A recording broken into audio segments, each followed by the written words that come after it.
Hi guys, let's talk today about the warm-up. I'm sure that you can hear different voices in the internet. Some saying that you have to do it, some saying you shouldn't be doing it. It depends from which side you're looking. From a sports perspective, you should do the warm-up. It's a good preparation for a session. From the self-defense point of view, people saying don't do it because you have no time for warming up on the street. The second argument is valid to a point.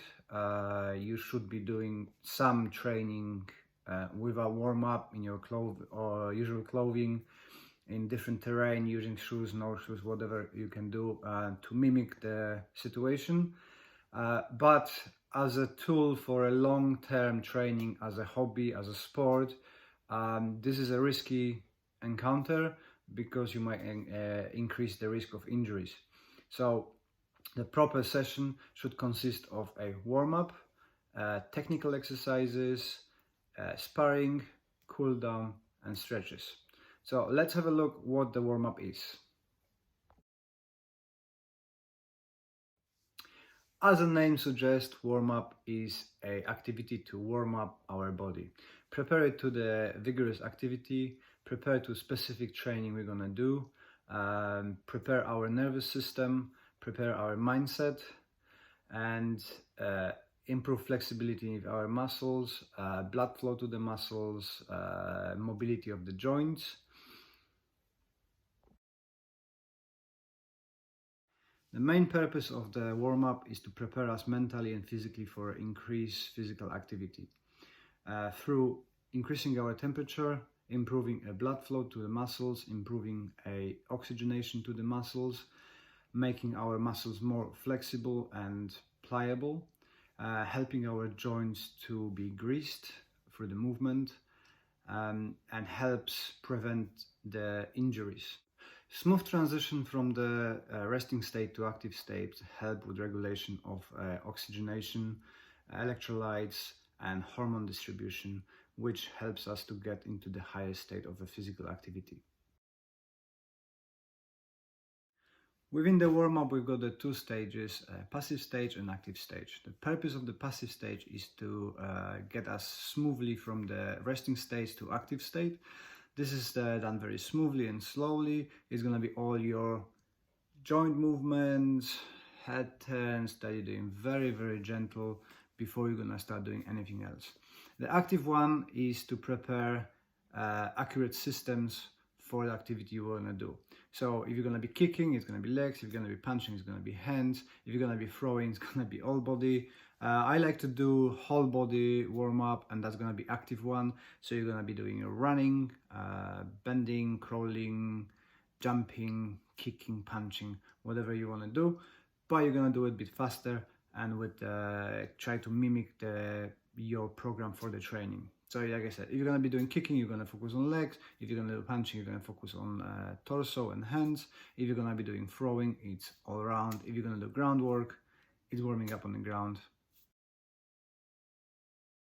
Passive stage is the exactly same to everybody, doesn't matter beginners, athletes or professionals. It's gonna be the same. Nice smooth joint movements, just bringing that body up a little bit, maybe a bit of a marching and stuff like that.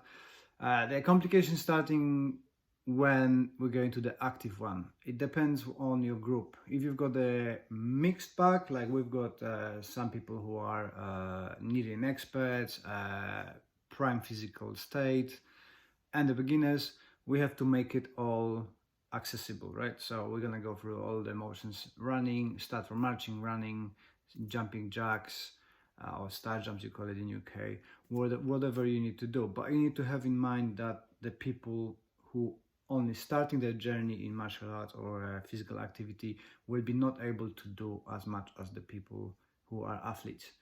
So it depends on your group. If you've got the advanced group, you do the warm-up be different. If you got the beginners, it's gonna be completely different.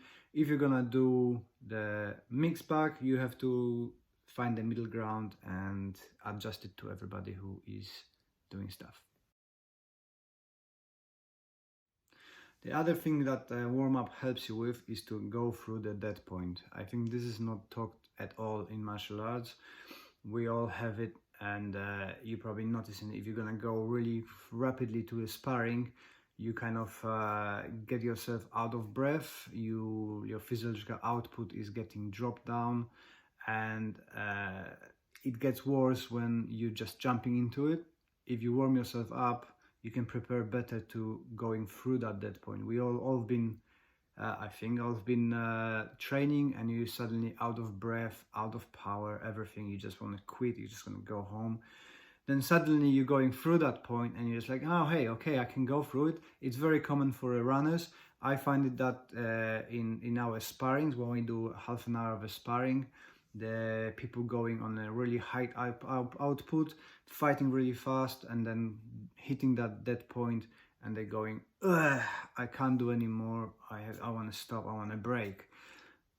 Paying attention in the warm up and keeping the constant training pace helps you prepare for that point. So when you start sparring, you pace yourself in, and you can go through it. It's gonna happen because it always happens, but it's the going through the warm up helps you go smoothly through that point. Now you know, okay, it's coming now. I can feel it. I go through it. I pass it, and I can find more.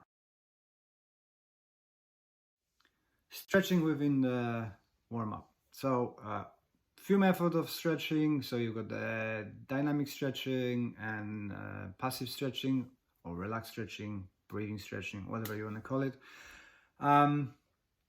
I don't use the passive stretching. We dropped it off in wrestling long time ago. In karate, our clubs dropped it as well, based on some evidence that it causes more injuries. It is a passive stretch, is a cool part of the cool down. It allows you to relax, your muscles getting cooler, and they kind of not respond the same way to a explosive kicking and stuff like that. Lots of people doing, there's evidence that for some it's working, for some it doesn't work.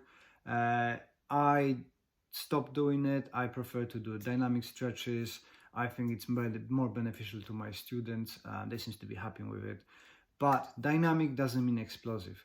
So by dynamic, I don't mean you're gonna go and do really high leg swing really dynamically. You're gonna go smoothly but constantly moving, right? So you're not hold position, but you're going through your range of motion, through the flexibility, you're preparing that dynamic action, and dynamic and explosive kicking comes later. When everything's warmed up, the blood flow is more, everything's work great, your joints are greased and fired up to do the job. How much is enough? I see that all the time, that coaches go losing that track of the warm-up, right? Warm-up is about 5 to 10 15 minutes. If you're going for half an hour, 45 minutes, you are going into the specific training. And depending how you run your warm-up, in our club when I was starting, it was 45 minutes on hard physical conditioning, which was a specific training. But we've been told, oh, it's a warm-up. You need to survive warm-up. You need to warm up yourself properly.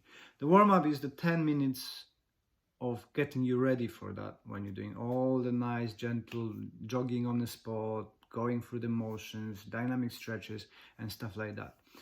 When it merges into we're doing 1,000 push-ups, we're doing 300 of sit-ups, jumping jacks, squat jumps, or whatever it is. This is a specific training. This is a conditioning. It can be either a cardio, either a strength or muscle endurance, and you need to distinguish that, right?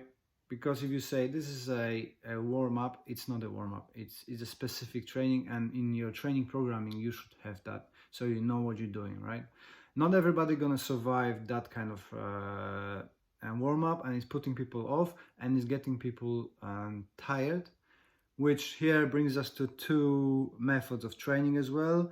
One is to train after being physically tired, which I was taught in when I was younger, where you have no reserves, you're super tired, then your body have to adapt and learn the technique to do it more efficiently.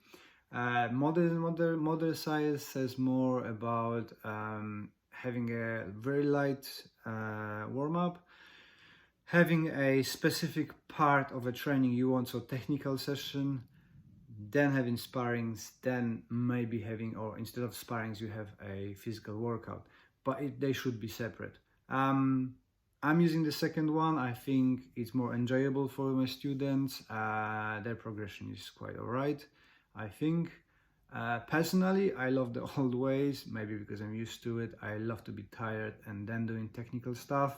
It seems to be working better for me, but that's the other subject. But when you're doing warm-up, just do 10-15 minutes of a moderate activity. So start from the very slow joints. I use the all the joint movements, then we're starting to run, and then from the run going to punches, kicks, whatever you want, pure with stretches. The part of the warm-up which I think is neglected is the mental warming up. So during our warm-up, I usually tell people what we're gonna do so they can prepare mentally what's coming ahead, what we're gonna do, how we're gonna do it, what's the program for today, and so they know how to prepare themselves, right? If you're gonna have a lot of kicks, I tell them we're gonna have today a kicking training, we're gonna do shields, stuff like that. Prepare yourself, right? If you're gonna have a session of sparrings, with the sparrings. If you do groundwork, I tell them we're gonna do groundwork. They usually know before training, but I reinforce that during the warm-up. So have a specific in mind that you're warming up for a given activity. Your students should know what they expect, what they do, especially if you got the autistic people or people with learning difficulties. They should know what we're gonna do. And this is the very important, that mental preparation, because then your body works and performs better. I think that helps a little. It's a short clip about the warm-up. If you want me to record a typical warm-up from a club, let me know and I'm gonna do that so you can see how we're going through the warm-up. The main purpose of a warm-up is prepare you for activity. It shouldn't be long, it shouldn't take much of a space of your training unit. Prepare your students, raise the temperature, improve the flexibility, and off you go doing stuff which is really fun and important, right? But don't neglect it, because it just increases your chances of injuries, and we don't want to have injuries in a club, because then students don't training, there's not so much fun. So I think it is worth to have a warm-up in our training, because it just makes things a bit more safe, and the safety is the first thing. Thank you, I hope you enjoyed this one, and see you on the next one.